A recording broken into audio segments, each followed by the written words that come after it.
ओम साई राम। श्री साई सच्चरित्र अध्याय 40 भाग 3। हेमाड़ पंथ का होली त्योहार पर सहभोज। अब हम एक दूसरी कथा लें जिसमें बतलाया गया है कि बाबा ने किस प्रकार चित्र रूप में प्रकट होकर अपने भक्तों की इच्छा पूर्ण की। सन 1917 में होली पूर्णिमा के दिन हेमाड़ पंथ को एक स्वप्न हुआ।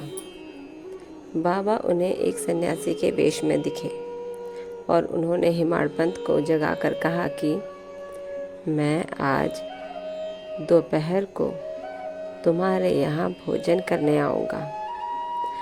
जागृत करना भी स्वप्न का एक भाग ही था, परंतु जब उनकी निद्रा सचमुच में भंग हुई तो उन्हें ना तो बाबा और ना ही कोई अन्य सन्यासी दिखाई दिया। वे अपनी स्मृति दौड़ाने लगे और अब उन्हें सन्यासी के प्रत्येक शब्द की स्मृति हो आई। यद्यपि वे बाबा के सानिध्य का लाभ गत 7 वर्षों से उठा रहे थे तथा उन्हीं का निरंतर ध्यान किया करते थे, परंतु यह कभी भी आशा न थी कि बाबा भी कभी उनके घर पधार कर भोजन कर उन्हें कृतार्थ करेंगे। बाबा के शब्दों से अति हर्षित होते हुए वे अपनी पत्नी के पास गए और कहा कि आज होली का दिन है, एक सन्यासी अतिथि भोजन के लिए अपने यहाँ पधारेंगे, इसलिए भात थोड़ा अधिक बनाना। उनकी पत्नी ने अतिथि के संबंध में पूछताछ की। प्रत्युत्तर में हेमाड़ पंथ ने बात गुप्त न रखकर स्वप्न का वृतांत सत्य सत्य बतला दिया। तब वे संदेहपूर्वक पूछने लगी कि क्या यह कभी संभव है कि वे शिरडी के उत्तम भोजन त्याग कर इतनी दूर बांद्रा में अपना रूखा सूखा भोजन करने को पधारेंगे। हेमाड़ पंथ ने विश्वास दिलाया कि उनके लिए क्या असंभव है। हो सकता है वे स्वयं न आए और कोई अन्य स्वरूप धारण कर यहाँ पधारें। इस कारण थोड़ा अधिक भात बनाने की हानि ही क्या है। इसके उपरांत भोजन की तैयारियां प्रारंभ हो गईं।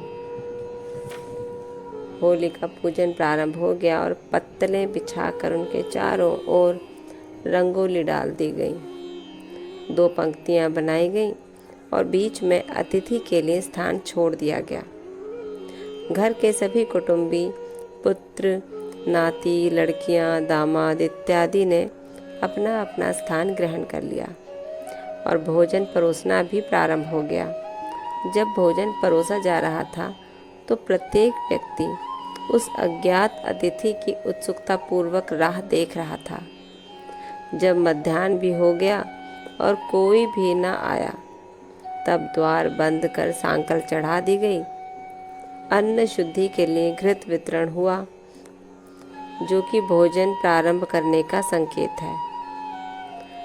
वैश्वदेव अर्थात अग्निदेव को औपचारिक आहुति देकर श्री कृष्ण को नैवेद्य अर्पण किया गया।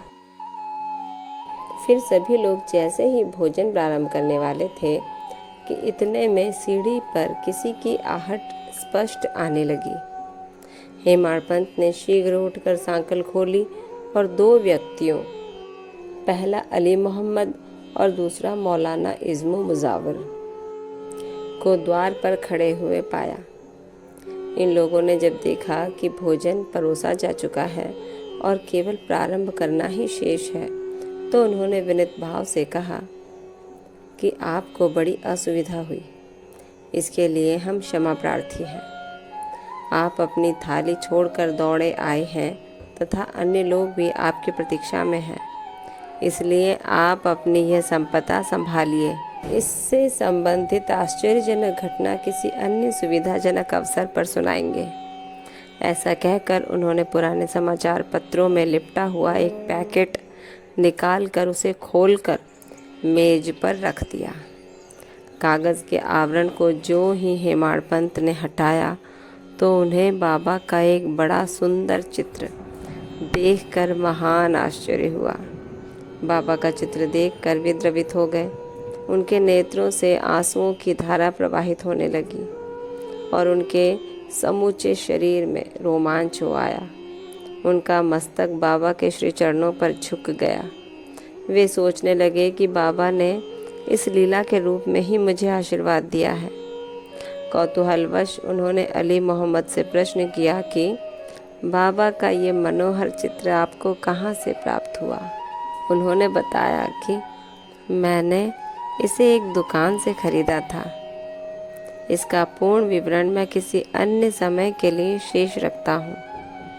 कृपया आप अब भोजन कीजिए, क्योंकि सभी आपकी ही प्रतीक्षा कर रहे हैं।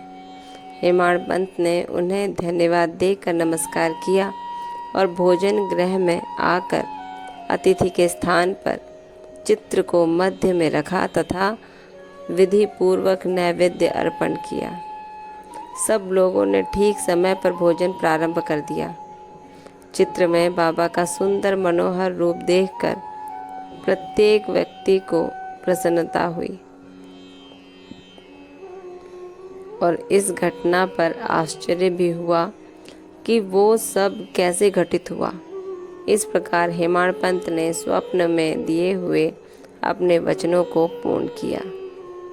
इस चित्र की कथा का पूर्ण विवरण अर्थात अली मोहम्मद को चित्र कैसे प्राप्त हुआ और किस कारण से उन्होंने उसे लाकर हेमाड़ पंत को भेंट किया, इसका वर्णन अगले अध्याय में किया जाएगा।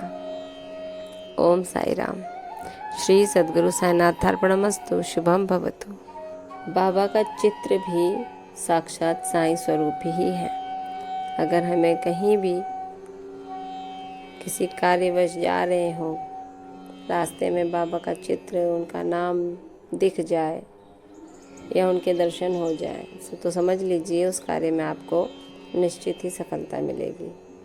बाबा का आशीर्वाद स्वरूप ही उनका चित्र या उनका नाम आपको दिखाई देता है। इस कथा से तो पूर्ण तरह से ये सिद्ध हो चुका है कि बाबा स्वयं ही अपने चित्र में विराजमान होते हैं।